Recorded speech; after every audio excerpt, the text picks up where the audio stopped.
गिरामी कदर सामईन गिरामी और अजीज तलबा, गुज़श्ता महीनों में हमने एक सिलसिला शुरू किया था रहमत आलम सल्लल्लाहु अलैहि वसल्लम की अज़वाज मुतहहरात उम्महातुल मोमिनीन रिज़वानुल्लाहि अलैहिन्ना अजमाईन के साथ हुज़ूर की मुआशरत कैसे थी और इन अज़वाज मुतहहरात की सीरत तय्यबा क्या थी। रसूलुल्लाह सल्लल्लाहु अलैहि वसल्लम की 11 अज़वाज मुतहहरात में से 10 का जिक्र हो चुका और फिर वो सिलसिला मौकूफ हो गया था बाज़ हंगामी मौज़ूआत की वजह से। तो दिल में आया कि आज उस सिलसिले की तकमील कर ली जाए और जो एक ज़ौजा तय्यबा रहती हैं उनकी सीरत और उनके साथ हुज़ूर सल्लल्लाहु अलैहि वसल्लम की जो मुआशरत है उसका भी ज़िक्र मुबारक हो जाए। जिन अज़वाज मुतहहरात रिज़वानुल्लाहि अलैहिन्ना अजमाईन के ज़िक्र में एक ज़ौजा का ज़िक्र रहा था, वो है सय्यदा सफ़िया बिन्ते हुयई बिन अख्तब रज़ियल्लाहु तआला अन्हा।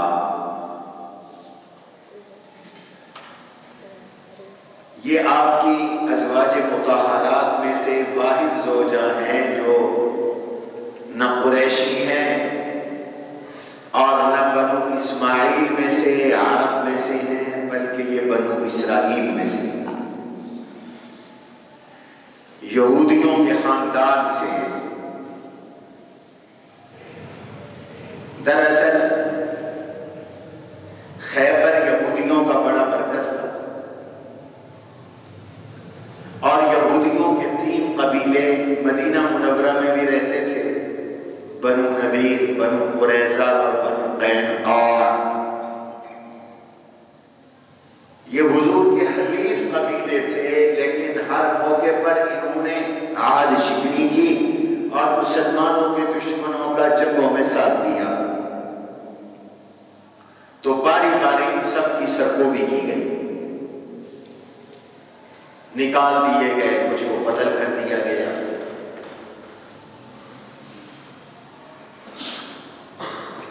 ये बनु नज़ीर कबीले के सरदार थे, इनके वालिद, जिनका नाम था हुयई इब्न अख्तब। और ग़ज़वा खैबर यहूदियों के साथ मुसलमानों का मारिकतुल आरा ग़ज़वा था, फैसला कुन मार्का था। ये जो बार बार यहूदी शरारतें कर रहे थे और मुसलमानों को नुकसान पहुंचा रहे थे, मुआहदा तोड़ रहे थे, तो बिलाखिर रहमत आलम सल्लल्लाहु अलैहि वसल्लम ने तकरीबन 7 हिजरी में मुशरिकीन मक्का से फारिग होकर इनको ठिकाने लगाकर और फिर इनके साथ मुआहदा करके, सुलह हुदैबिया का मुआहदा करके आपने इस महाज की तरफ तवज्जो दी। 6 हिजरी में मुशरिकीन मक्का के साथ मुआहदा हुआ, कुछ अरसा मुआहदे पर वो कायम रहे, उन्होंने मुआहदा तोड़ा, लेकिन उससे पहले पहले आपने इस दुश्मन यहूद के खिलाफ फैसला कुन इक़दाम किया। खैबर मदीना से अच्छे खासे फासले पर, 400-500 किलोमीटर के सफर पर मेरा खैबर जाना हुआ है। आप सल्लल्लाहु अलैहि वसल्लम अपने सहाबा के साथ खैबर रवाना हुए और सुबह के वक्त आप खैबर पहुंचे। अज़ानें हो रही थी जब आपका लश्कर खैबर में पहुंचा और आप खैबर पहुंचे तो कह रहे थे लक़द खरिबत खैबर, लक़द खरिबत खैबर, खैबर उजड़ गया, खैबर उजड़ गया। व इन्ना इज़ा नज़लना बिसाहति कौमिन फ़ज़ाअ सबाहुल मुनज़रीन, हम जब किसी कौम की हवेली में उतरते हैं तो डराए हुओं की सुबह बुरी होती है। और यहूदी अपने बेलचे लेकर खेतों में निकल रहे थे जब हुजूर पहुंचे। फावड़े, बेलचे, जमीन काश्तकारी के लिए। इन्होंने हुजूर के लश्कर को देखा तो नारा लगा दिया, जा मोहम्मद जा अल खमीस, जा मोहम्मद जा अल खमीस। मोहम्मद आ गए, लश्कर आ गया, मोहम्मद आ गए, सल्लल्लाहु अलैहि वसल्लम लश्कर आ गए। बहरहाल जंग हो गई।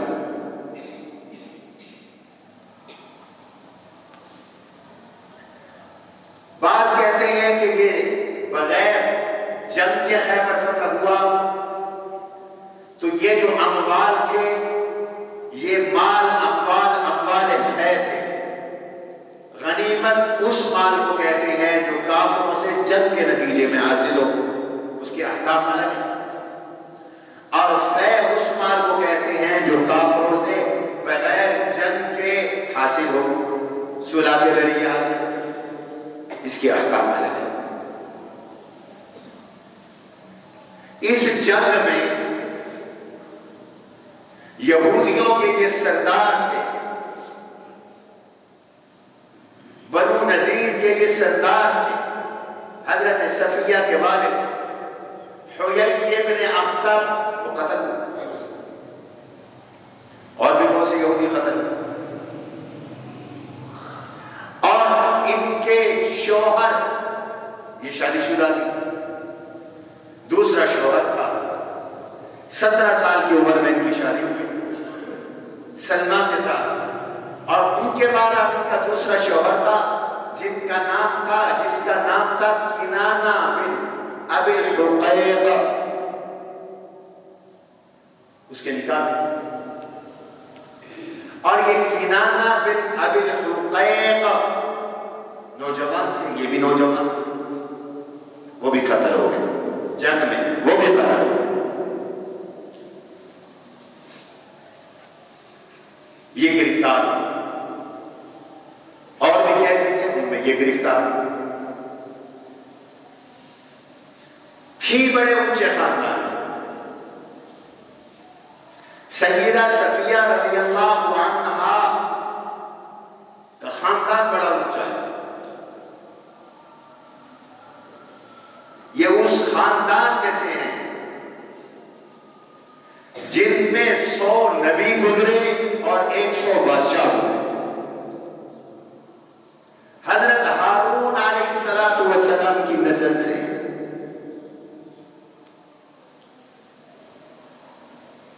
लाबा बिन याकूब इनके नाना हैं ऊपर जाकर,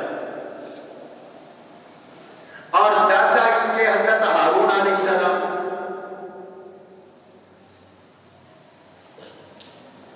इसलिए एक मौके पर इनका तू तकरार हो गया उम्मुल मोमिनीन सय्यदा आयशा सिद्दीक़ा रज़ियल्लाहु अन्हा से। इन्होंने हुजूर को शिकायत लगाई, या रसूलुल्लाह सल्लल्लाहु अलैहि वसल्लम,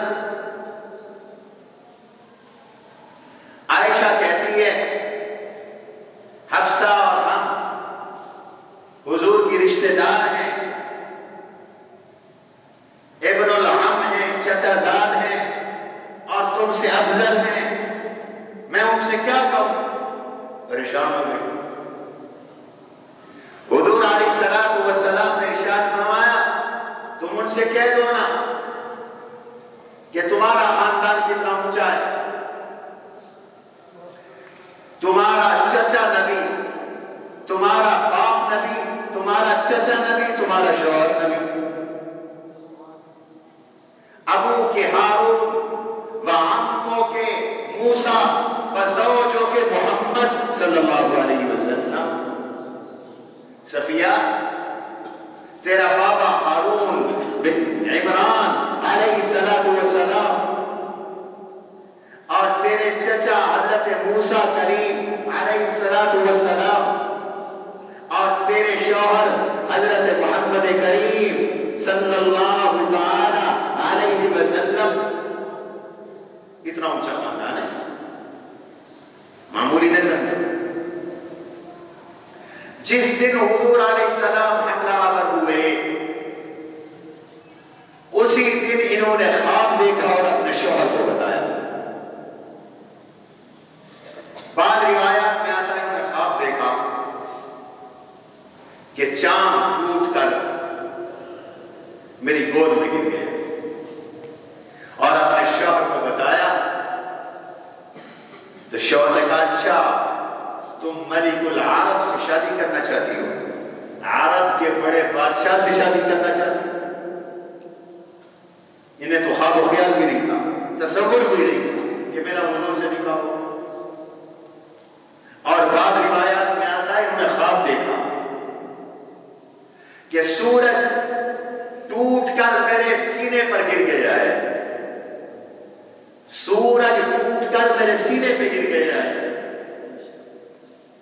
इन्होंने अपने शौहर को किनाना बिन अबिल हुकैक को यह ख्वाब बयान किया तो वो कहने लगे, लगता है इसी मोहम्मद से तू शादी करना चाहता है, जो आज हमलावर हुआ है इसी से तू शादी करना चाहती है। इनके तो वहम गुमान में भी कुछ नहीं था। और फिर क्या हुआ?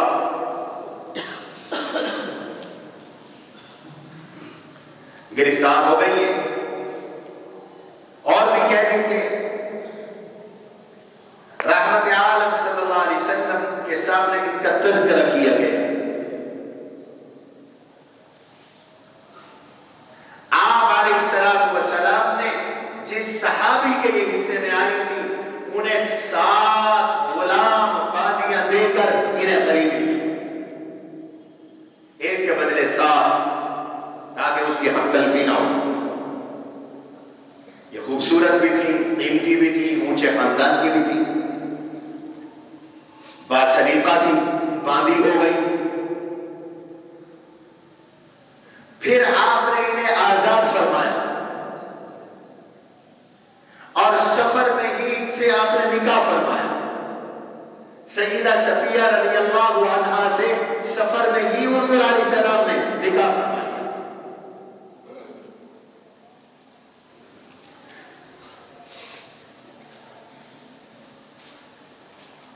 सद्दुर रोहा पर या सबहा पर पहुंची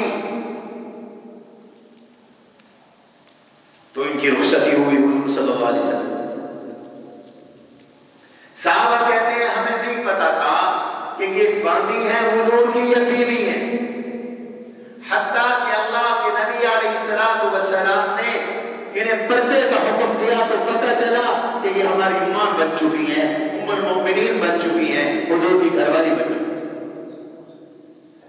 चूंकि पर्दे का हुक्म बांदियों के लिए नहीं था, पर्दे का हुक्म आजाद औरतों के लिए। अब तो दुनिया में बांदी है ही कोई नहीं, याद रखो। आजकल इस्लाम के अहकाम का मजाक उड़ाने का ठेका लिया हुआ मीडिया ने। तो कुरान की वो आयत जिनमें बांदियों का जिक्र है, वो आयत मीडिया एंकर पढ़कर फिर बाद मौलवियों से पूछते हैं कि बीवी के अलावा आप बांदी भी घर में रख सकते हैं, और फिर वो इस पर मजाक उड़ाते।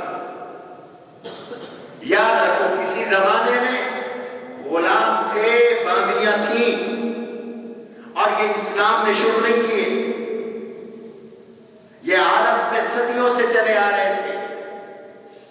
जंगी कैदियों को या गिरफ्तार रखा जाता है या कैद किया जाता है। उस जमाने में जेलें नहीं थी, तो अब दो सूरतें थी, या उन्हें कत्ल कर दिया जाता या उन्हें अपने घरों में रखा जाता। तो पुराने आदत दस्तूर में उन्हें घरों में रखा जाता था, गुलाम बनाकर और औरतों को बांदियां बनाकर। इस्लाम ने यह भी शुरू किया। जब इस्लाम आया तो इस्लाम ने तो इस दस्तूर जाहिलियत के को रफ्ता रफ्ता खत्म किया है, और तरगीब दी दो चीजों की। एक तो तरगीब दी, इन गुलामों को अपना भाई समझो, बांदियों को अपनी बहनें समझो, इख्वानुकुम खौलुकुम, ये तुम्हारे गुलाम तुम्हारे भाई हैं, इन्हें वो खिलाओ जो खुद खाते हो, इन्हें वो पिलाओ जो खुद पीते हो, इन्हें वो पहनाओ जो खुद पहनते हो। इसकी तरगीब। हजरत अबू ज़र रज़ियल्लाहु अन्हु ने अपने गुलाम को बुरा भला कह दिया। हदीस में आता है, साहब तो मैंने बुरा भला कहा, तो जनाब रसूलुल्लाह सल्लल्लाहु अलैहि वसल्लम को पता चला। आपने इरशाद फरमाया, या बादर इन्नका इमराउन फीका जाहिलियतुन, अबू ज़र ये जाहिलियत वाले काम है, ये जाहिलियत वाली आदत है तुम्हारे अंदर। इख्वानुकुम खौलुकुम, ये तुम्हारे गुलाम बांदियां तुम्हारे भाई हैं, इनको वो खिलाओ जो खुद खाते हो, इनको वो पहनाओ जो खुद पहनते हो। इसलिए हजरत अबू ज़र जिंदगी भर एक सूट लेते थे, आधा खुद पहनते थे, आधा गुलाम को पहनाते थे। इतना इंसाफ करते। और इस्लाम ने दूसरा काम यह किया, गुलामों को आजाद करने के मौके दिए, तरगीब दी, आजाद कर। किसी से भूल चूक के कत्ल हो गया, गुलाम आजाद कर। कसम टूट गई है, गुलाम आजाद कर। रोजा टूट गया है, कफारे में गुलाम आजाद कर। सदका करना है, गुलाम आजाद कर। जहन्नम से बचना है, गुलाम आजाद। इब्ने उमर हर जुमे को गुलाम आजाद कर। कई हज़रात ने 500 गुलाम जिंदगी में आजाद किए। तो जब बांदियां थी यही हुक्म था, वमा मलकत अयमानुकुम, बीवी के अलावा घर में बांदी रख सकते हो बशर्ते कि उसका किसी और के साथ निकाह ना। अब इजमा हो गया इस मसले पर उम्मत का कि दुनिया से रिक़ियत खत्म, गुलामी खत्म। अब दुनिया में कोई गुलाम नहीं, कोई बांदी नहीं। लिहाजा ये जो गुलाम और बांदियां रखने की इजाजत है इस वक्त नहीं है, क्योंकि गुलाम और बांदियां हैं नहीं।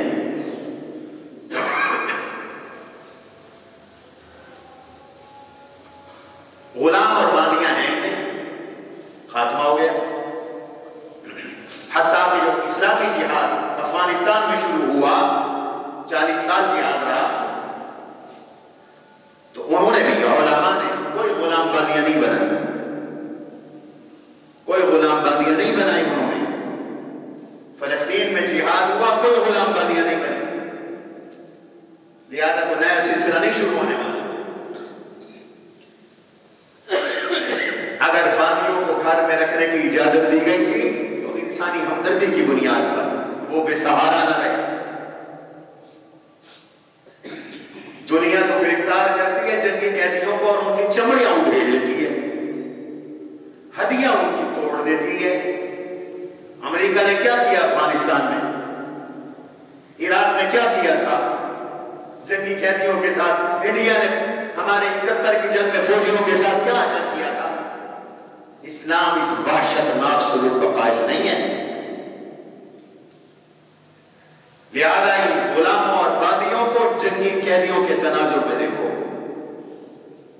बात दूर निकल गई।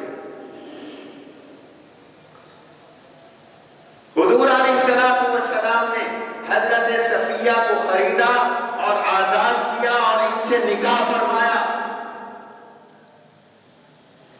और रास्ते में ही इनकी रुखसती हो गई। और हुजरे आपके खैमे में जो सहाबा थे, आज मैं उठ जाओ, अपनी मां से पर्दा करो, आपने मां फरमाया।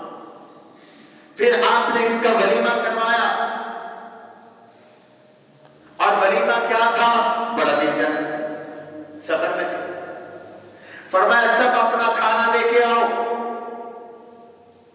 कोई अपने बचे हुए सत्तू लाया, कोई अपनी बची हुई खजूरें लाया, कोई कुछ लाया। आपने दस्तरखान बिछवाया, चमड़े का दस्तरखान बिछवाया, और एक प्याले के अंदर ये सब चीजें डलवा दी।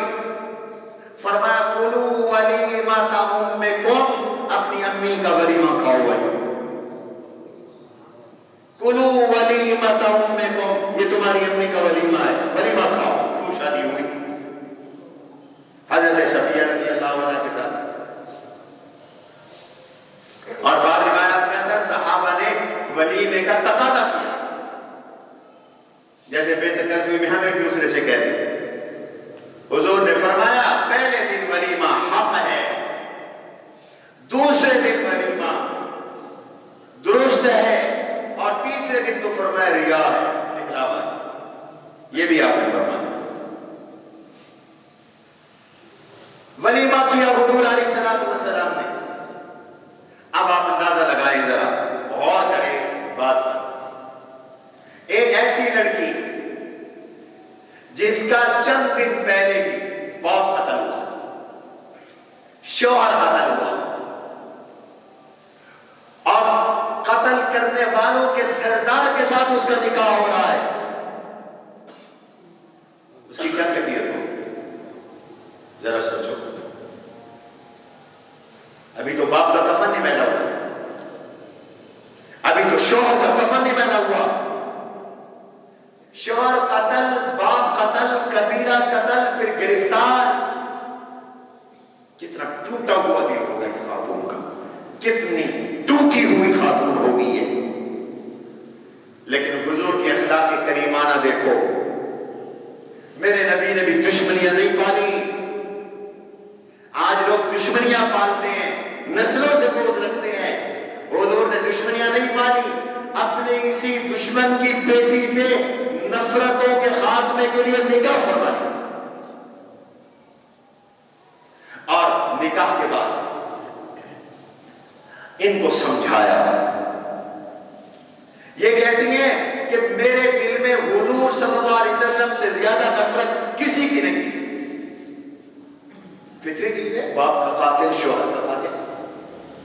लेकिन हुजूर ने फरमाया देख सफिया, तेरे बाप ने ये किया, ये किया, ये किया, ये किया, पूरे आलम में उसने हमें यूं नुकसान पहुंचाया, यूं नुकसान पहुंचाया, यूं नुकसान पहुंचाया। तेरे शौहर ने ये किया, हुजूर ने मेरे साथ इस तरह मुदाखला किया कि मेरे दिल से हुजूर की नफरत निकल गई, मोहब्बत आ गई।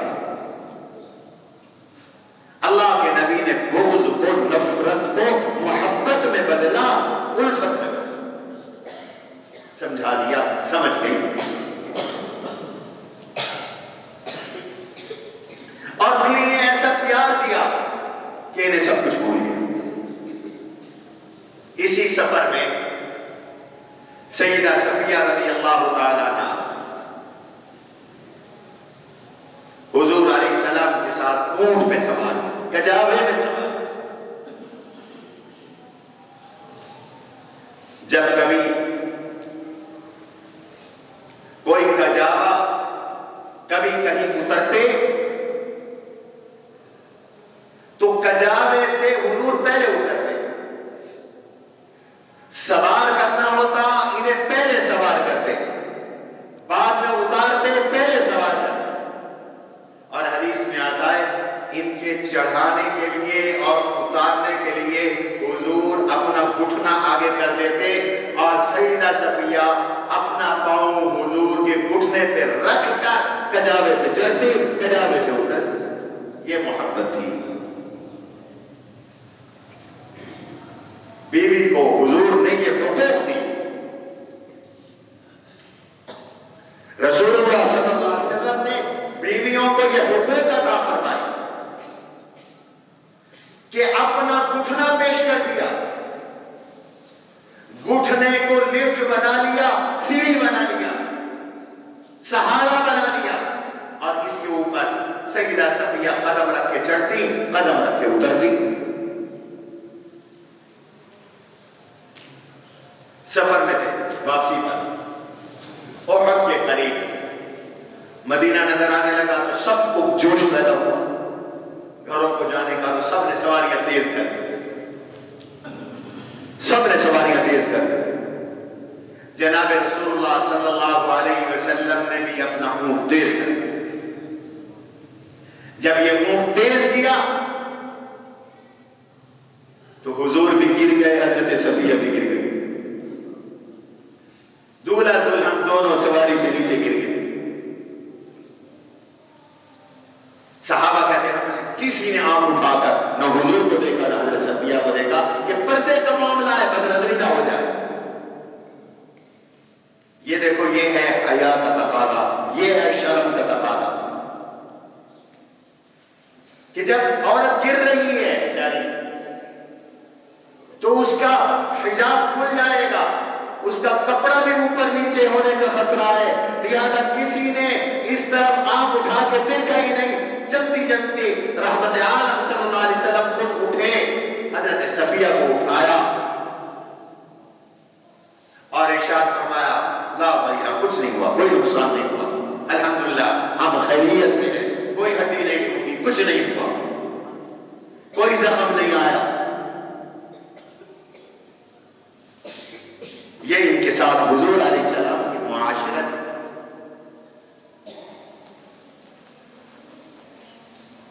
अकेली है, खानदान तो सारा यहूदी था, ईमान लाई, इस्लाम लाई, हुजूर के हरम में आ गई, अल्लाह के नबी अलैहिस्सलाम से मोहब्बत करने वाली बन गई, खिदमत गुजार बन गई। हुजूर ने अपनी सारी घरवालियों के साथ इकट्ठे हज फरमाया, हज्जतुल वदा। ये इस्लाम का आपका पहला और आखिरी हज था। सब घरवालियों को ले गए हज के मौके पर, तमाम अज़वाजे मुताहरा को ले गए, हर एक का अलग ऊंट था। सय्यदा सफिया रज़ियल्लाहु अन्हा का ऊंट चलते चलते बैठ गया। ऊंट भी थक जाते थे, लंबे लंबे सफर। तो जब सय्यदा सफिया रज़ियल्लाहु अन्हा का ऊंट बैठ गया तो वो रोने लगे। मैं पीछे रह जाऊं, मेरा ऊंट बैठ गया, वो रोने लगे। इतनी रोई कि आंसू बहने लगे, यूं आंसू बहने लगे, छम छम आंसू बह रहे। और सुनो, हदीस में आता है रहमत आलम सल्लल्लाहु अलैहि वसल्लम तशरीफ लाए, इन्हें चुप करवाया, अपनी ज़ौजा मोहतरमा को चुप करवाया, अपने हाथों से इनके आंसू साफ किए। हुजूर ने अपनी ज़ौजा मोहतरमा के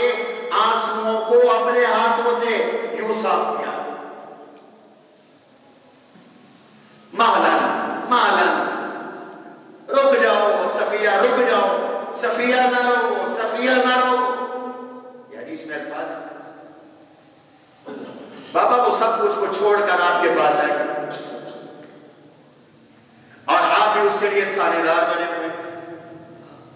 एक उसको सदमा है, परेशानी है, वो रो रही है, दूसरा आप उसको कोसे जा रही है, कोसे जा रहे हैं, कोसे जा रहे हैं। वो भी तो इंसान है, उसके भी तो कुछ हुकूक है। हुजूर अलैहिस्सलाम ने इरशाद फरमाया है, इस्तौसू बिन्निसाई खैरा। ये हज्जतुल वदा का मौका था, आपने खुतबा हज्जतुल वदा में इरशाद फरमाया, लोगों बीवियों के सिलसिले में मुझसे खैर की वसीयत कबूल करो, उसने सलूक किया करो, इनको रुलाया ना करो, इनकी आंखें ना निकलवाई। रफीक़े हयात है, जिंदगी का हिस्सा है। इंसान के अखलाक का सबसे ज्यादा पता उसकी बीवी पे चलता है, उसके बच्चों पे चलता है, चाहे आदमी बाहर कुछ बनता है। और ये हुजूर का अखलाक है। रसूलुल्लाह सल्लल्लाहु अलैहि वसल्लम अपनी ज़ौजा मुहतरमा सय्यदा सफिया रज़ियल्लाहु अन्हा के आंसू खुद पोंछ रहे हैं, साफ कर रहे हैं और तसल्लियां दे रहे हैं, तसल्लियां दे रहे हैं। जब हजरत सफिया कहती हैं मैं फिर भी रोने से बाज ना आई, कमजोर होती और मैं रोने से फिर भी बाज ना आई। अब हुजूर ने मुझे डांट दिया। इत्तेफाकन ये जो दिन था मेरी बारी का था। अब काफिला उतर पड़ा, हुजूर उतरना नहीं चाहते थे, रोकना नहीं चाहते थे, लेकिन हज़रत सफिया की वजह से उतर पड़े, घरवाली की वजह से पूरा काफिला उतर पड़ा। सहाबा को आपने कहा यहीं उतरो भाई, यहीं उतरो, अब यहीं रेस्ट करते, हमारी सफिया परेशान है। देखो तमाम सहाबा को अल्लाह के नबी अलैहिस्सलातु वस्सलाम ने अपने इस घरवाली के परेशानी की वजह से रोक दिया। पूरा काफिला हुआ, सईदा आयशा का हार हुआ था, पूरा काफिला, सईदा सफिया रो पड़ी, पूरा काफिला। ये अखलाक़ रसूल है, ये हुजूर की बीवियों के साथ मुआशरत है, घरवालियों के साथ मुआशरत है। रोक दिया पूरा काफिला। अब उधर सईदा सफिया परेशान हो गई, ओए हुजूर ने मैं नाराज कर बैठी, करूं क्या?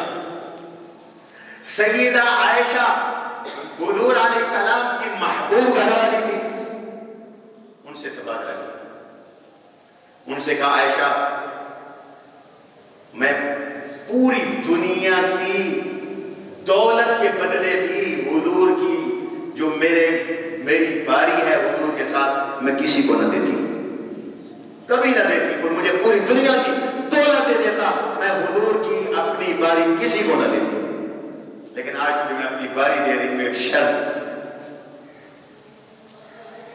अपनी बारी दे रही हूं तुझे, बोलो यार, एक शर्त पर, और वो शर्त ये है कि हुजूर को मुझे मना दो।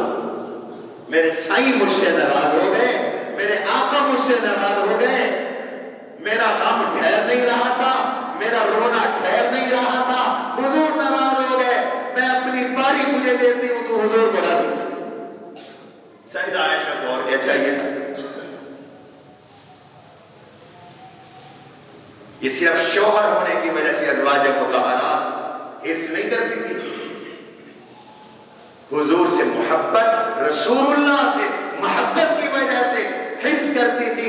हर एक ये चाहती थी कि आका की खिदमत में ज्यादा से ज्यादा करूं, आका की मोहब्बत मैं ज्यादा से ज्यादा हासिल करूं, ताकि मुझे जन्नत भी मिल जाए, मुझे दुनिया भी।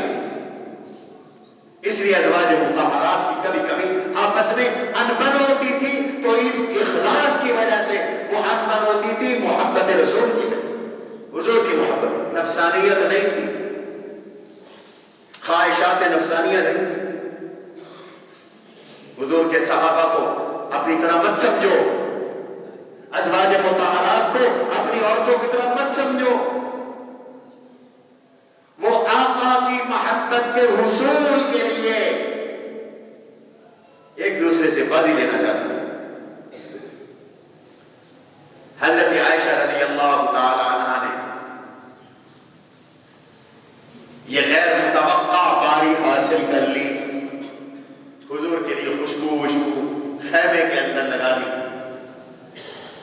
ज़ाफ़रान मिला दिया और फिर कपड़ों से हिजाब से बाहर आई अचानक हुजूर के खैमे में, तो हुजूर ने फरमाया आयशा तेरी तो बारी नहीं थी, तू कैसे? हुजूर क्या इंसाफ था, आयशा तेरी तो बारी नहीं थी। सईदा आयशा कहने लगी अल्लाह की मर्जी, जिसको जो चाहे अता करे, मुझे अल्लाह ने दे दी। सईदा सफिया ने मोहब्बत रसूल में हुजूर को राजी करने के लिए अपनी बारी हजरत आयशा को दे दी और अगले दिन हुजूर ने हजरत ज़ैनब बिन्त जहश से फरमाया सफिया का ऊँट बैठ गया है, सफर के काबिल नहीं, अब तुम इसे अपने ऊँट में सवार। उन्होंने कहा, उन्हें भी गैरत आ गई, आपकी वो बीवी जो यहूदियों के खानदान से है उसको साथ बिठाओ। इंसान थी तो यहूदियों के खानदान से, आपकी वो बीवी जो यहूदियों के खानदान से है उसको साथ बिठाओ। बस इस बात पे हुजूर नाराज हो गए, इतने नाराज हुए कि 3 महीने जनाब रसूलुल्लाह सल्लल्लाहु अलैहि वसल्लम ने हजरत ज़ैनब के पास आना जाना कलाम गुफ्तगू छोड़, हत्ता कि वो मायूस हो गए कि मुझे हुजूर ने छोड़ दिया। 3 महीने के बाद आप सल्लल्लाहु अलैहि वसल्लम उनके पास तशरीफ ले गए। ये तरबियत का अंदाज कि तूने ताना दिया क्यों यहूदी खानदान का, सफिया को तूने ये ताना दिया क्यों? हालांकि उनका खानदान यहूदी था, लेकिन अल्लाह के नबी को ये ताना बर्दाश्त नहीं हुआ। किसी को क्यों ताना देते हो? तरबियत और इस्लाह के लिए 3 महीने तक गुफ्तगू तक छोड़ दी। ये सईदा सफिया रज़ियल्लाहु अन्हा हुजूर के साथ, और वो वाक़या भी बड़ा मशहूर है। हज के इसी सफर में ऊंटों को हुद्दी खाते हजरत अंजशा रज़ियल्लाहु अन्हा, ये ऊंटों पे अरब सफर करते थे और ऊंट ऐसे चलते नहीं थे। इन ऊंटों को चलाने के लिए अरब का पुराना दस्तूर था, एक शख्स इन ऊंटों के पीछे वो अशआर पढ़ता था तरन्नुम के साथ, इसको कहते थे हुद्दी। वो हुद्दी खानी करता था, जैसे ये नात खानी है ना, एक हुद्दी खानी होती, हुद्दी खानी करता था। उसमें उस खूबसूरत आवाज पर ये ऊंट वजद में आकर चलते थे, वजद में आकर चलते थे। तो इस हज्जतुल वदा के सफर में तमाम अज़वाज मुताहरात साथ है और हजरत अंजशा तेज तेज चला रहे हैं ऊंटों को और हुद्दी पढ़ रहे हैं। तो हुजूर अलैहिस्सलाम ने ये देखा तो हजरत अंजशा से फरमाया रिफ़क़म बिल क़वारीर, रिफ़क़म बिल क़वारीर, नरमी करो इन शीशों के साथ। यानी ये ख़वातीन, ये मस्तूरात शीशे की तरह हैं, ये शीशे की तरह, जैसे शीशा जल्दी टूटता है ये भी जल्दी टूटती हैं, जैसे शीशे की हिफाजत की जाती है ऐसे इन ख़वातीन की भी हिफाजत की जाती है। आहिस्ता आहिस्ता ऊँट चलाओ, आहिस्ता आहिस्ता चलाओ, कहीं ऐसा ना हो कि इन्हें नुकसान हो। यानी ये नर्म नाजुक, सिन्फ़े नाजुक, ये क्या है? सिन्फ़े नाजुक। और हुजूर ने इनको तशबीह दी शीशे के साथ, और एक हदीस में हुजूर ने इनको तशबीह दी बाईं पसली के साथ। आप सल्लल्लाहु अलैहि वसल्लम ने औरतों के बारे में इरशाद फरमाया कि ये औरतें पैदा की गई मिनज़्ज़िल ऐसर, बाईं पसली से। हजरत आदम अलैहिस्सलाम की बाईं पसली से हजरत हव्वा की तख्लीक हुई, और फरमाया बाईं पसली टेढ़ी होती है, इसको टेढ़ा ही रहने दो। फरमाया इन शिता अक़मतहु कसरता औ कमा क़ाल, अगर तू इस पसली को टेढ़ी को सीधा करना बैठा तो तोड़ बैठेगा, ये टूट जाएगी। तो जैसे टेढ़ी पसली कभी सीधी नहीं होती, उसको सीधा करोगे तो वो टूट जाएगी। ऐसे औरत में भी कजी कुछ न कुछ रहेगी, और इसकी अगर इस्लाह के लिए तुमने इक़दामात शुरू कर दिए तो बीवी से हाथों बैठोगे, तोड़ बैठोगे। लिहाजा इसी टेढ़ेपन के साथ फरमाया इसको कबूल करो, छोटी छोटी कमियों को, ताइयों को दरगुजर इसी हालत में इन्हें कबूल करो। सय्यदा सफिया रज़ी अल्लाहु अन्हा को अल्लाह ने हिल भी बढ़ा दिया, हौसला भी बढ़ा दिया। आखिरी बात, आज औरतों में हिल्म नहीं है, हौसला नहीं है, उजरत है, जल्दबाजी है, बार बार में तलाक मांगती हैं। झगड़ा हुआ नहीं, शौहर से कहा मुझे दे दे तलाक, और वो जब दे देता है तो सारी जिंदगी फिर रोती जाती। लानत पड़ती है उस औरत पर जो बिना वजह शौहर से तलाक मांगे। इन मौज़ूआतों को बयान ही नहीं करता, पढ़ता ही कोई नहीं। अब पढ़ने का तो रिवाज ही खत्म हो गया मुताले। अल्लाह के नबी के दीन में सब कुछ मौजूद है, तमाम मसाइल का हल मौजूद। हुजूर की जिंदगियों को पढ़ो, अपनाओ और खूबसूरत जिंदगी गुजारो। खुदा की कसम, इंसानी मुआशरे में ऊंच नीच होती है, इंतहा पसंदी नहीं होनी चाहिए। बड़ा हौसला था सय्यदा सफिया रज़ी अल्लाहु अन्हा के पास। इनकी अपनी बांदी ने इनकी शिकायत लगा दी अमीरुल मोमिनीन हजरत उमर रज़ी अल्लाहु अन्हु। इनकी शिकायत लगा और वो शिकायत ये लगाई कि हजरत सफिया रज़ी अल्लाहु अन्हा यहूदियों का ख्याल रखती हैं, उनकी खैरखाई करती हैं, और हुजूर से मोहब्बत नहीं करती। उमर की अदालत थी, हजरत उमर का दौर था। अमीरुल मोमिनीन हजरत उमर ने हजरत सफिया को तलब कर लिया। जी अम्मा जी, क्या हुआ, शिकायत आई है? तो बड़े हौसले से कहने लगी, देखो जहां तक हुजूर की बात है, इस रूए अर्ज पर रसूलुल्लाह से ज्यादा मोहब्बत मुझे किसी से नहीं। जब से मैंने ईमान कबूल किया और हुजूर के निकाह में आई, हुजूर से ज्यादा महबूब मेरे लिए कोई और है ही नहीं। ईमान भी नहीं है जब तक हुजूर से सबसे ज्यादा मोहब्बत है। जहां तक बात है यहूदियों से के हुस्ने सलूक की, तो सय्यदा सफिया रज़ी अल्लाहु अन्हा ने फरमाया, अमीरुल मोमिनीन आप जानते हैं कि मेरा मेका यहूदी है, मेरे कुछ रिश्तेदार यहूदी हैं। इन्नी लऊसिलुहुम, मैं तो अपने उन रिश्तेदारों से सिला रहमी करती हूँ, और शरीयत का हुक्म है अपने रिश्तेदारों से बना के रखो, सिला रहमी करो। बाकी मुझे कोई यहूदियों से प्यार शियार कोई नहीं है, मैं तो रिश्तेदारी की वजह से उनके साथ हुस्न सलूक।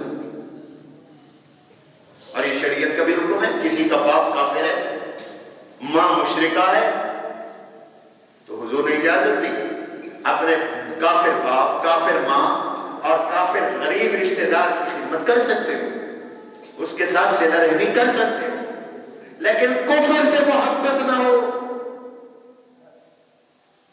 शिकायत करने वाली भी हजरत सफिया की बांदी थी। घर वापस आई, बांदी को बुलाया, इधर आ, तूने मेरी क्यों शिकायत लगाई? बांदी दुकरानी नहीं, बांदी मिल्कियत में है, जो चाहे उसके साथ करती। तूने मेरी क्यों शिकायत लगाई? हजरत सफिया रज़ी अल्लाहु अन्हा ने पूछा अपनी बांदी से, बता तूने मेरी शिकायत लगाई क्यों? उसने कहा, ज़ालिका मिनश शैतान, मुझे शैतान ने फिसला दिया, ये शैतान की वजह से हुआ, शैतान का अमल है, शैतान का वसवसा है कि मैं आपकी शिकायत लगा बैठा। फरमाया, अच्छा अब हौसला देखो, जा इज़हबी अंत हुर्रा, जा तू आजाद, मैंने तुझे आजाद किया। तूने मेरे साथ बुराई की, मैंने तेरे साथ अच्छाई की, जा तू हमेशा के लिए आजाद। सैयदा सफिया रज़ियल्लाहु अन्हा ने उन्हें आजाद किया। 52 हिजरी में सैयदा सफिया रज़ियल्लाहु अन्हा का इंतकाल हुआ और जन्नतुल बकी में दफन है। मैंने अर्ज किया था सिवाय 2 अज़वाज मुतहहरात के हुजूर की सारी घरवालियां जन्नतुल बकी में। एक सैयदा खदीजा रज़ियल्लाहु ताला अन्हा वो मक्का मुकर्रमा जन्नतुल माला में, और एक सैयदा मैमूना रज़ियल्लाहु अन्हा वो मक्का मुकर्रमा से बाहर मकाम शरीफ में। और उनके तज़किरे में मैंने अर्ज किया था कि ये सैयदा मैमूना हुजूर की वो घरवाली है जिनका निकाह भी मकाम शरीफ में हुआ, जिनकी रुखसती भी मकाम शरीफ में हुई, जिनकी वफात भी मकाम शरीफ में हुई, जिनकी तदफीन भी उसी जगह पर।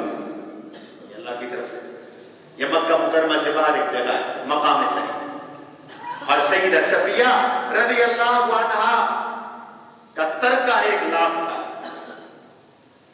औलाद तो इनकी थी कोई नहीं, रिश्तेदार भी और कोई नहीं थे यहां। तो आपने 1/3 हिस्से की वसीयत की। याद रखो वारिस के लिए वसीयत करना जायज नहीं है, ला वसीयत लिवारिस है। जिसको शरीयत से हिस्सा दे रही है मरने वाला, उसके बारे में वसीयत नहीं कर सकता कि इसको इतना दे देना। उसको जो शरीयत ने देना है वो ही मिलेगा। तुम्हारी वसीयत का कोई फायदा नहीं, कबूल भी नहीं। किसी ने वसीयत कर भी दी, मसलन कोई वसीयत कर दे मेरे बेटों को दे देना, मेरी बेटियों को न देना, शरीयत ऐसी वसीयत नहीं मानती। मरने वाला भी ऐसी वसीयत करके अपना खात्मा खराब करके मर रहा है। जिसको अल्लाह इज्जत दिलवाते हैं उसको क्यों महरूम कर रहा है? तू कौन होता है? माल अल्लाह का है, अल्लाह ने तुझे दिया था, तेरे बाद किसी और को उसने देना है। तू दखल देने वाला कौन है? बेटी को न देना, मेरे फुला बेटे को न देना, ये जो आप कर देते हैं शरीयत में इसका कोई तसव्वुर नहीं। शरीयत में आप होता है सिर्फ कातिल या काफिर बस।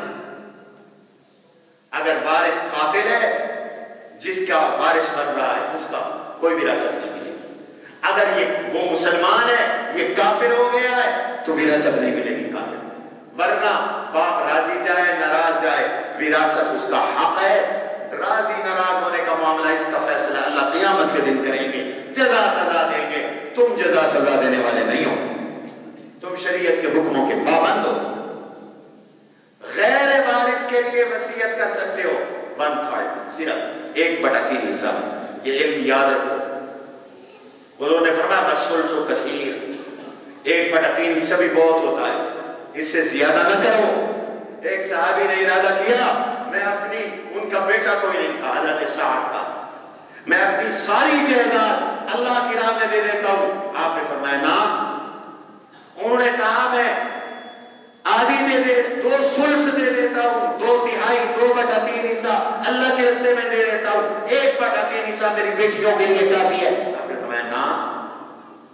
साहबी ने कहा आधी जायदाद दे देता हूं। फरमाया ना। अंतज़रा वरसतका आला यतकफ़फ़ून अन्नास, तेरे वारिस उन्हें तो इस हाल में छोड़ जाए कि वो लोगों से लिपटते फिरे और भीख मांगते फिरे और लोगों से सवाल करते फिरे। उससे बेहतर है उन्हें गनी करके छोड़, उन्हें मालदार छोड़ जा। तूने तो सदके कर दिए, खैरातें कर दी और पीछे वारिस भूखे मर रहे हैं, तो उससे बेहतर है अपने वारिसों के लिए छोड़ जा। लिहाजा आधी जायदाद भी तुम नहीं दे सकते अल्लाह के रास्ते में, हजरत 1/3 दे दो।